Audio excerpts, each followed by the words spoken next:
Chers frères et sœurs, bonjour et bon sabbat. C'est avec beaucoup de plaisir que je me retrouve avec vous ce matin. Et c'est bien de voir tous ces gens réunis sur cette plateforme pour pouvoir écouter la parole de Dieu.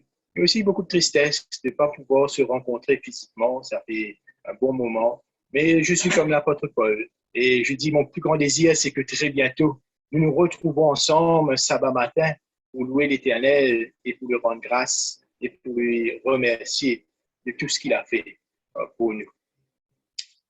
Ce matin, le texte choisi, comme Yann l'a si bien lu, dans le livre de Luc, le chapitre 7, au verset 1 à 10, nous parle d'un centenier romain qui avait un serviteur très malade. Et cet homme était prêt à tout pour la guérison de son serviteur.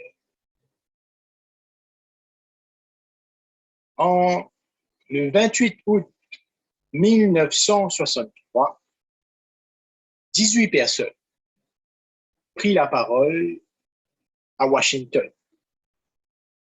Et c'était une manifestation pour les droits à la liberté et au travail. De ces 18 personnes, c'était celui qui avait pris la parole à la 16e position, dont on se rappelle toujours le discours aujourd'hui.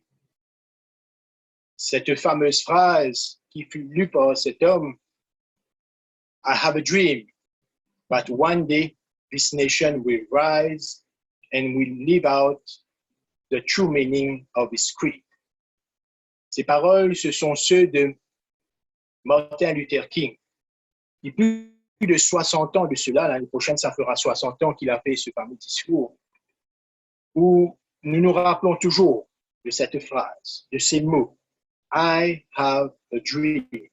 Et certains commentaires disent que c'est la phrase qui a changé le monde.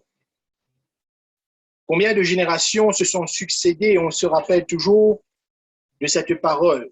Et comme je viens de vous dire, ce jour-là, il y avait plus de 18 personnes qui ont pris la parole. Et une seule parole fut retenue, celle de Martin Luther. Ce matin, à travers le texte, à travers le message de l'Évangile, nous allons découvrir la parole.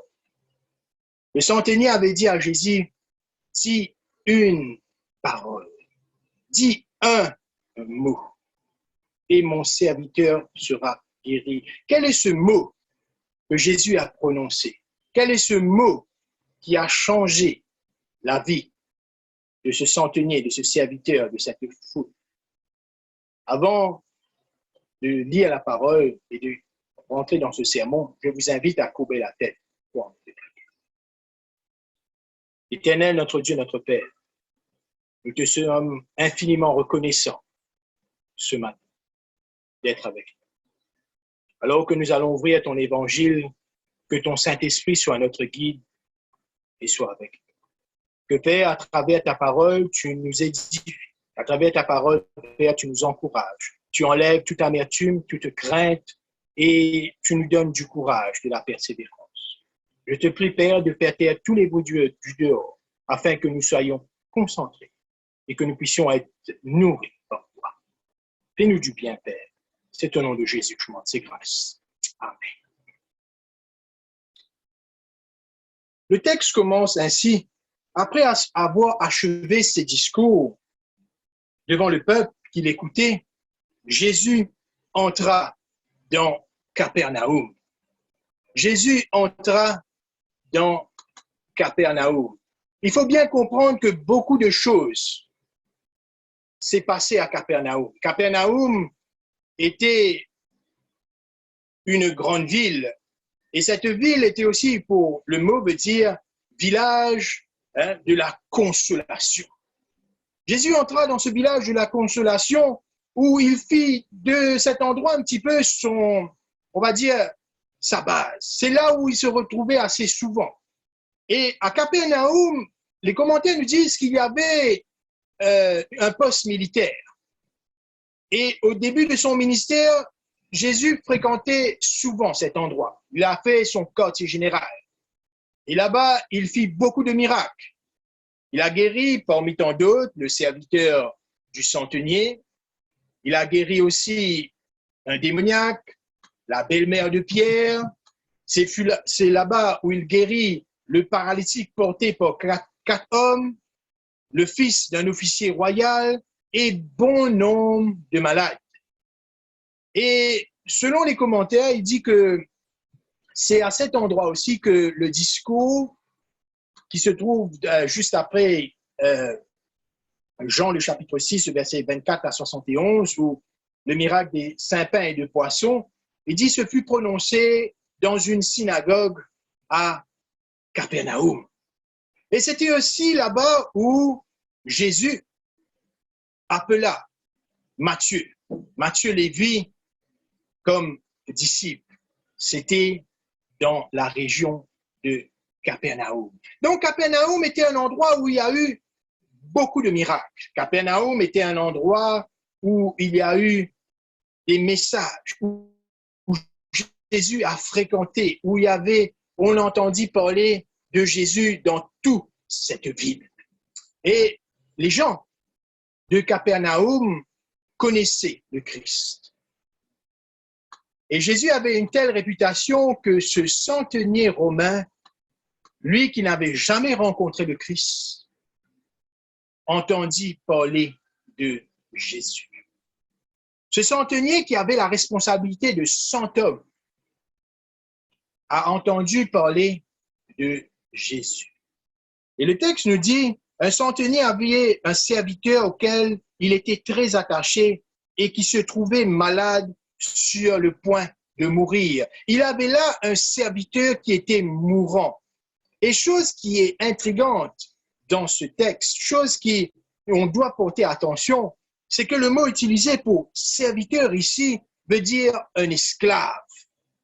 Un esclave, c'était quelqu'un qui n'avait aucun droit.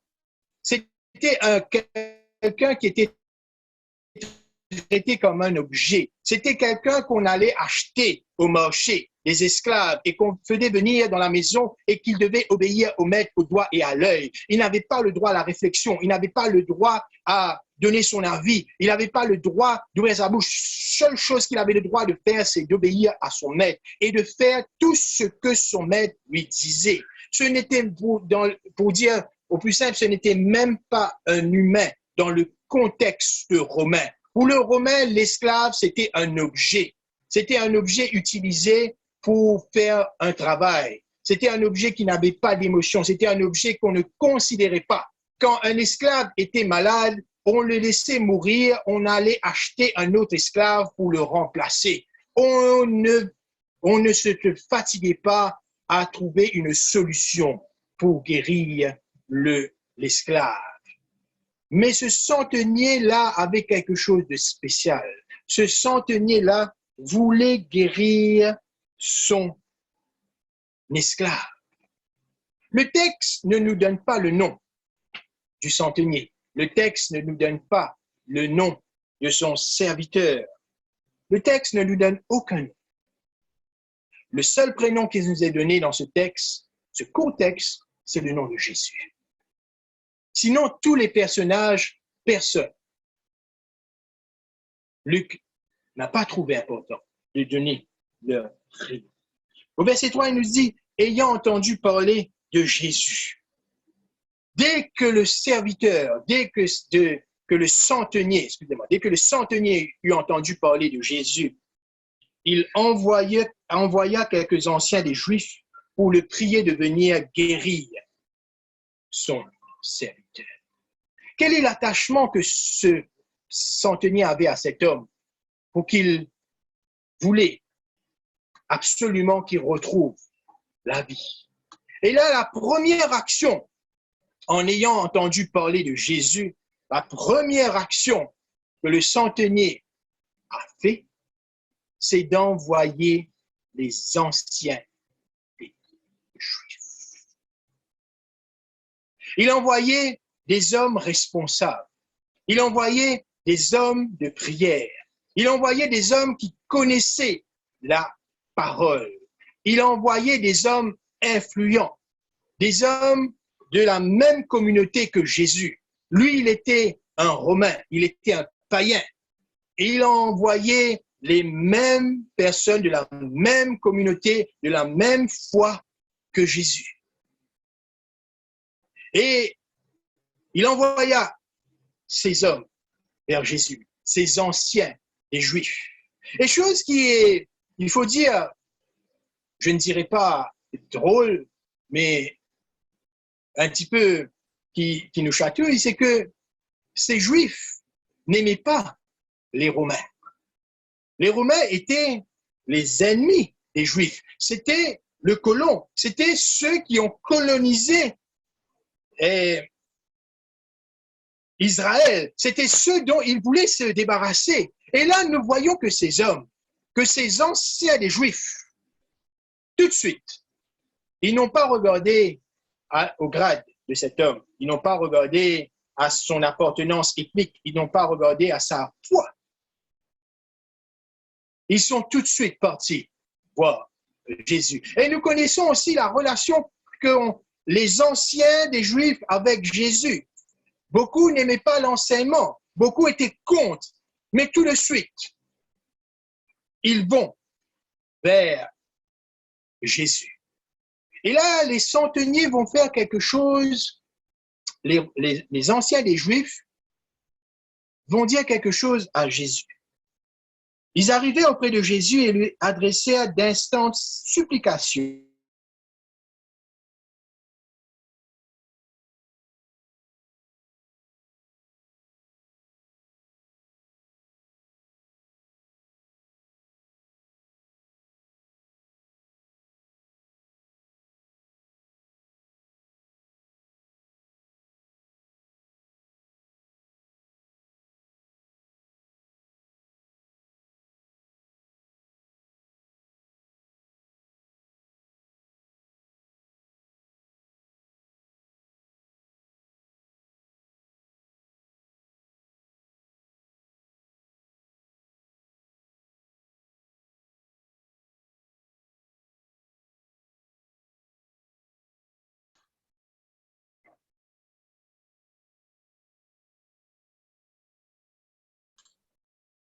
Désolé. On t'avait perdu il y Oui. a une petite minute. Hein. Tu peux reprendre juste une petite minute.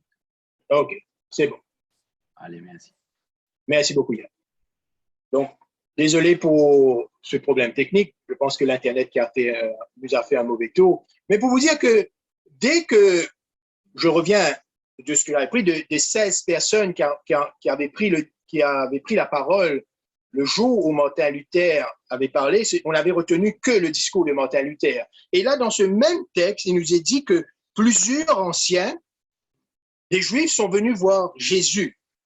Et au verset 3, et au verset 4, ils arrivèrent et lui adressèrent d'instantes supplications. Plusieurs ont parlé en faveur du centenier. Plusieurs ont dit de belles phrases, de beaux discours. Mais Luc n'a rien écrit. Même Matthieu n'a rien écrit de ce qu'ils ont dit.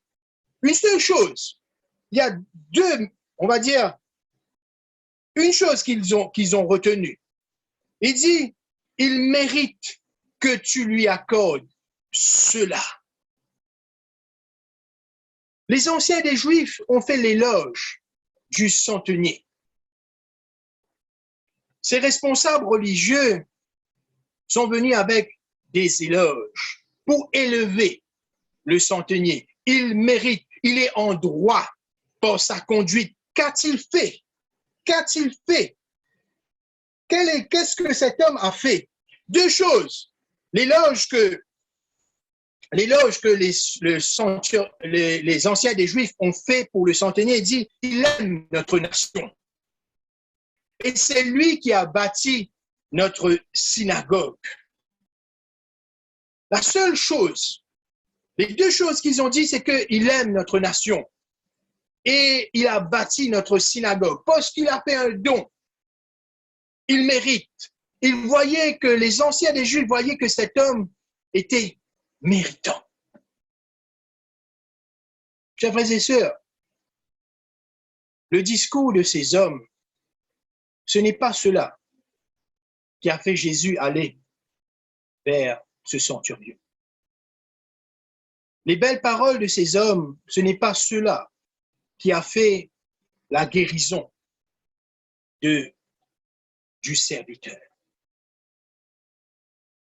Ce n'est pas parce que nous faisons des choses, ce n'est pas parce que nous dons, ce n'est pas parce que nous aimons, non, non, ce n'est pas cela qui a fait que Jésus a pris la route pour aller vers le serviteur qui était malade.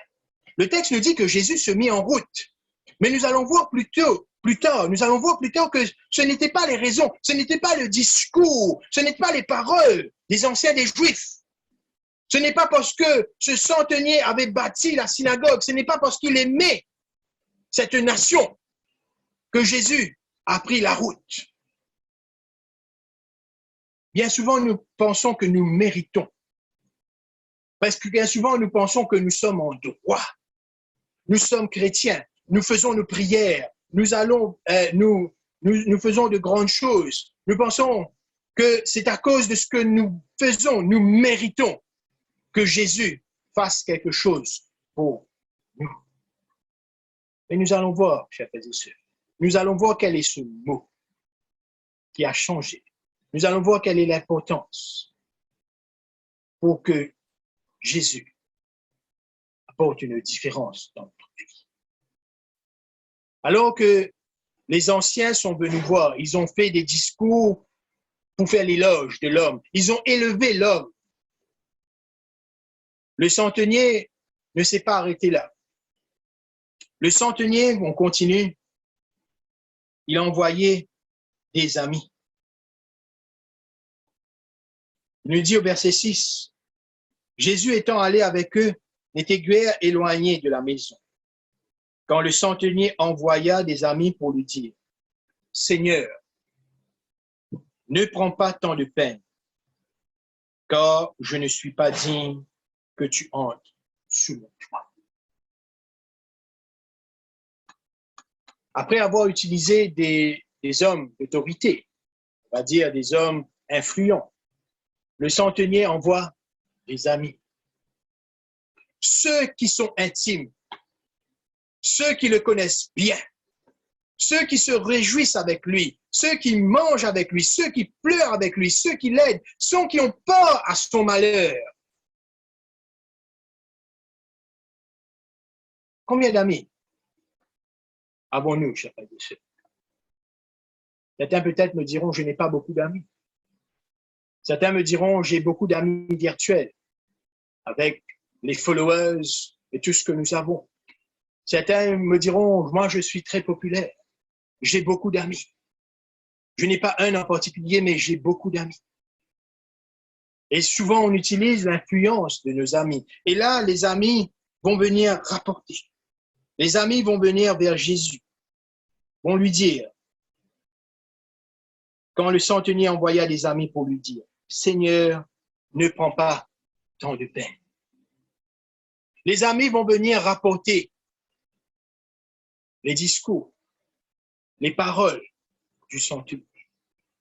Et peut-être agrémenter cela, ajouter un petit peu aussi ce que eux ils pensent. Le texte ne nous dit pas. Mais nous savons nous-mêmes quand on doit recommander un ami, comment nous le faisons. Quand nous devons demander quelque chose, une faveur pour un ami, on aime bien assaisonner cela de sel. On va dire, va voir un tel, va lui dire, je te recommande, je te parlerai en ta faveur. Je dis lui, c'est moi qui t'envoie. Dis telle chose et telle chose. Mais nous voyons encore une fois, ce n'est pas les paroles, ce n'est pas le discours des amis qui a apporté la guérison du serviteur. Luc nous dit que les amis rapportent le message du centenier. Les amis apportent la requête. Mais dans Matthieu, le chapitre 5, au verset 8,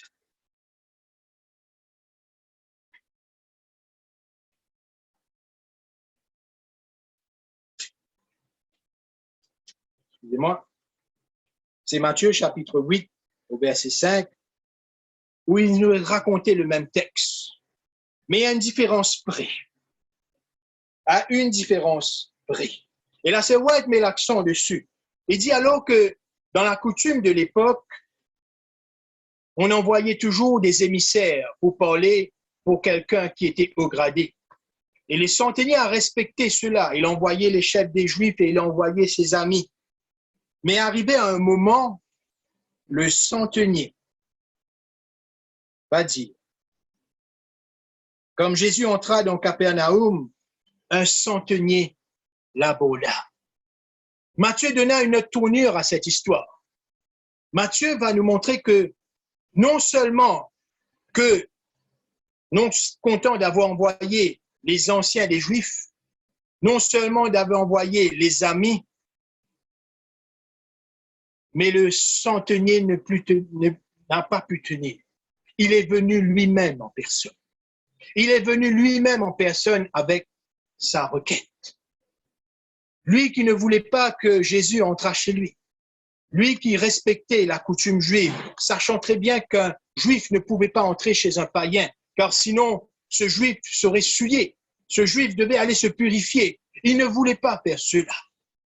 Mais cet homme de pouvoir, ce païen d'origine, et c'est là, c'est intéressant de s'attarder sur cet homme. C'est intéressant de voir cet homme qui était responsable de plus de 100 hommes, fit le déplacement lui-même. Il alla vers Jésus. Lui-même, il est venu vers Jésus et il fit sa requête. Il dit au Seigneur, « Seigneur, je ne suis pas digne que tu rentres sous mon toit, mais dis un mot et mon serviteur sera guéri. Car moi qui suis soumis à des supérieurs, j'ai des soldats sous mes ordres. Je dis à l'un, va et il va, à l'autre, viens et il vient, à mon serviteur, fais cela et il fait cela. » Alors que les chefs des Juifs avaient dit à Jésus dans leur discours, il est digne, il mérite, il est digne, il mérite. Mais le centenier romain dit, je ne suis pas digne. Le centenier, lui, il montre tout de suite son humilité. Le centenier ici, il ouvre son cœur, il reconnaît qu'il est un pécheur. C'est une belle leçon pour nous, chers frères et sœurs. Ce n'est pas parce que nous sommes chrétiens, ce n'est pas parce que nous connaissons Christ, ce n'est pas parce que nous avons des mérites, ce n'est pas parce que nous faisons du bien, ce n'est pas parce que nous aimons les uns les autres. Non! Le centenier ici reconnaît, il a de l'humilité. Je ne suis pas digne. Il reconnaît qu'il a besoin d'un sauveur. Il est un pécheur. Il reconnaît son état. Et il se met. Et il vient devant Jésus avec toute cette humilité. Il ne s'élève pas comme l'a fait les chefs des Juifs. Il ne parle pas en sa faveur, non. Il se fait tout petit. Et il reconnaît aussi le besoin d'un sauveur. Il dit, moi qui suis soumis à des supérieurs. Il dit à Jésus, je sais que toi, tu es le Seigneur des Seigneurs. C'est seulement toi qui peut faire ce miracle. Tu n'as qu'à dire un mot. Tu n'as qu'à dire une parole. Tu n'as qu'à dire à tes anges de descendre. Tu peux faire beaucoup de choses. Je reconnais ta grandeur. Moi qui est un centenier, moi qui peut-être dans la société représente, j'ai un titre, j'ai un grade, j'ai un poste de haute fonction, de haute qualité, moi qui fais tant de choses. Mais quand en présence de Jésus, il reconnaît qu'il a besoin d'un sauveur. Il reconnaît que devant Jésus, celui qui avait entendu parler de Jésus. Ce centenier, celui qui n'avait jamais vu Jésus avant cette fameuse rencontre. Celui qui n'avait pas à voir le miracle reconnaît son état de péché. Jésus, le texte nous dit, après l'avoir entendu, Jésus fuit dans l'étonnement. Et il dit à ceux qui le suivaient, je vous le dis, même en Israël, je n'ai pas trouvé une aussi grande foi. Le texte de Luc nous dit que Jésus admira. Le texte nous dit que Jésus voit quelque chose de merveilleux. Jésus a vu quelque chose de merveilleux dans ce centenier romain. Jésus a vu en cet homme, celui qui était là à la recherche. Jésus a vu en cet homme celui qui se repentait de ses péchés. Jésus a vu dans cet homme un cœur généreux. Jésus a vu en cet homme sa foi. Je n'ai pas vu en Israël, je n'ai pas trouvé une aussi grande foi. Le mot, chers frères et sœurs, le mot ce matin que Jésus a prononcé. Le mot que nous devons retenir de ce discours, de cet échange qu'il y a eu entre ce centenier romain et Jésus. Au verset 13, il nous dit, puis Jésus dit au centenier, va, qu'il te soit fait selon ta foi. Et à l'heure même, le serviteur guérit. Et le texte de Luc va dire que quand ceux qui étaient venus voir Jésus ont vu le serviteur guéri. Nous ne savons pas quelle est la parole, quels sont les mots. Ce n'était pas une formule magique que Jésus avait prononcée pour la guérison de ce malade. Mais ce que nous devons retenir ce matin, le mot dit un mot, et mon serviteur sera guéri. Dis un mot, et mes problèmes vont disparaître. Dis un mot, afin que je puisse toujours marcher fidèlement avec toi. Dis un mot, afin que ma vie soit transformée. Le Seigneur nous le dit ici ce matin en 3 lettres. 3 lettres très faciles à retenir. F-O-I, qui nous donne le mot foi. Je n'ai jamais vu une aussi grande foi. Martin Luther nous a parlé d'un grand rêve. Jésus, ce matin, nous parle ici de notre foi. Est-ce que nous avons une aussi grande foi que ce centenier? Est-ce que nous aussi, nous sommes comme ce centenier, nous sentons le besoin ce matin de notre Sauveur? Il y a tellement de choses qui se passent dans notre vie. Il y a tellement de choses qui se passent chaque jour. La perte d'un emploi, notre couple qui ne fonctionne pas, les difficultés avec les enfants, les difficultés financières, le problème avec les voisins, notre vie spirituelle. Mais ce matin, Jésus nous dit, je n'ai pas trouvé une aussi grande foi. Va, qu'il te soit fait selon ta foi. Où est notre foi ce matin, chers frères et sœurs?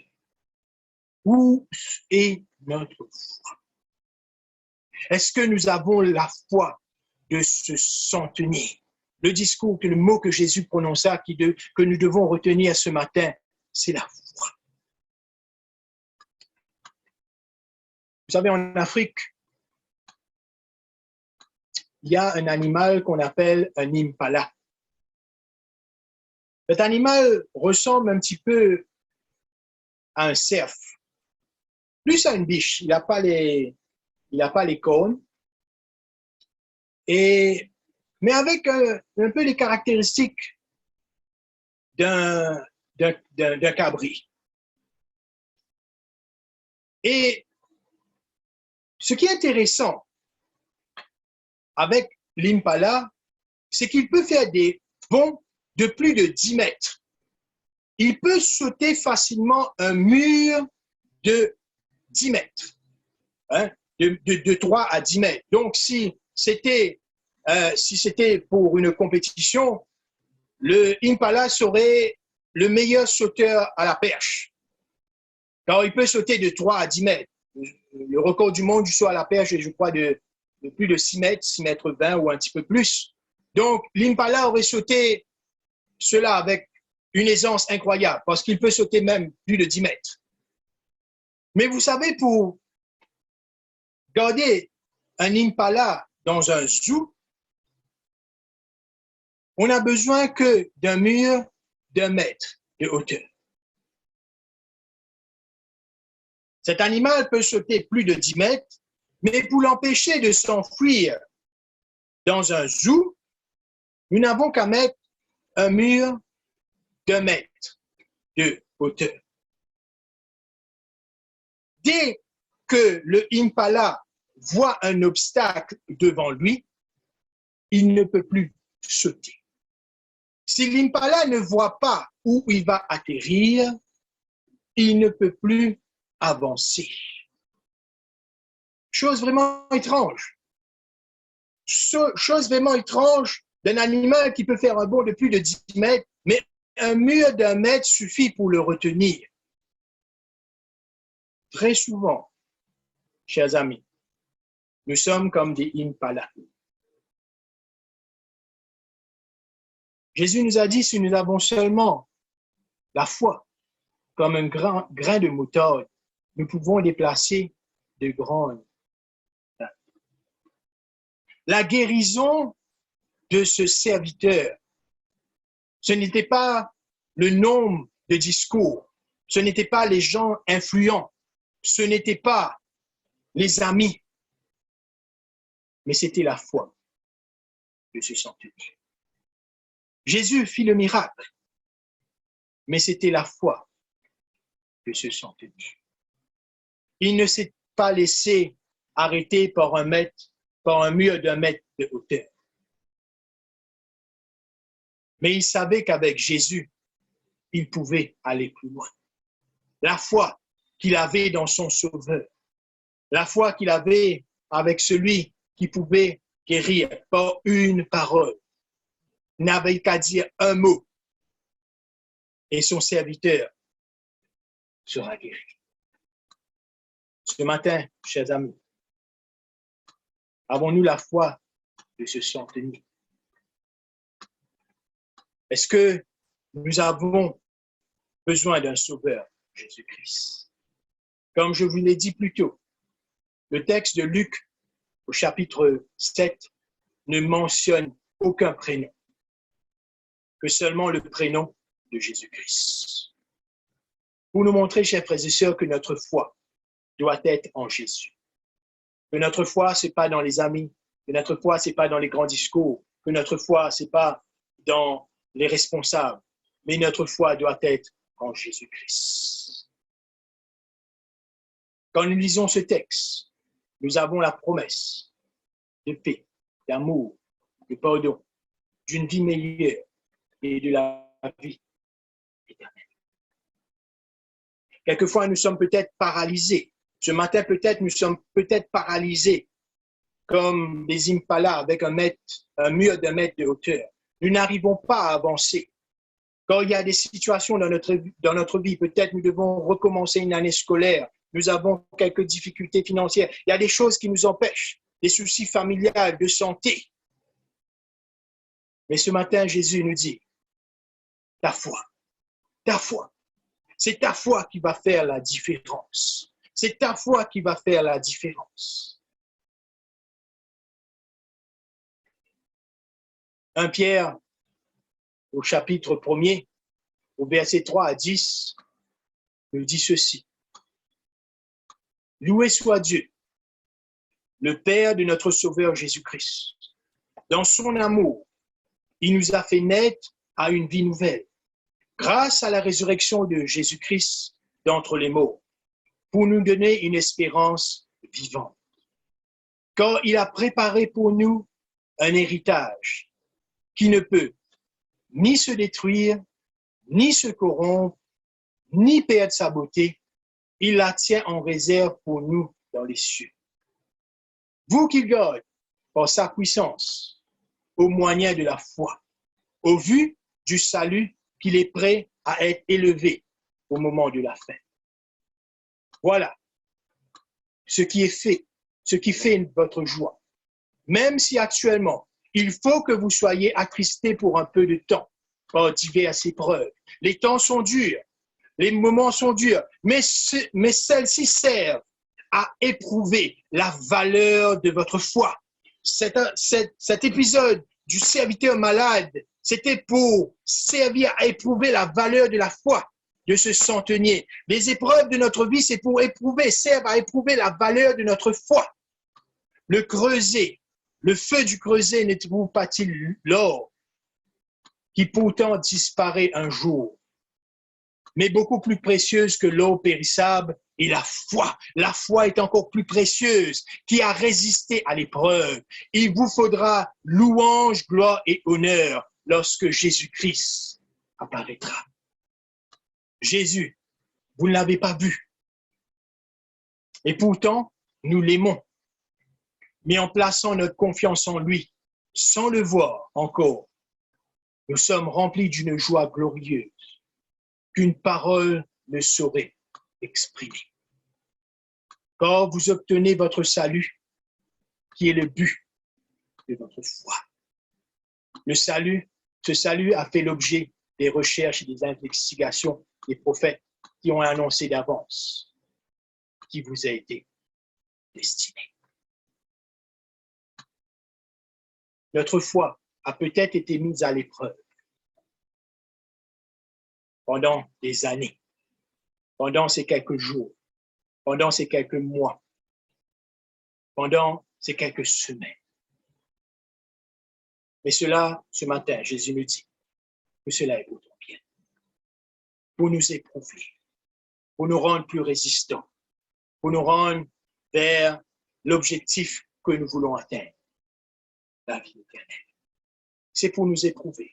C'est par la foi de ce centenier. C'est par la foi que Jésus a fait ce miracle, en voyant. Grande était la foi de ce centenier. Chers frères et sœurs, ce matin, que nous puissions nous aussi faire grandir, que nous puissions placer notre foi en Jésus-Christ. S'il y a des épreuves, il y a des choses qui sont difficiles, le Seigneur t'invite ce matin à venir à lui, de déposer ta requête avec toute humilité, de déposer ton fardeau avec toute humilité et d'avoir cette foi, cette grande foi en notre Seigneur et Sauveur Jésus-Christ. Que le Seigneur puisse nous bénir alors que nous allons faire cette expérience de foi avec lui. Amen.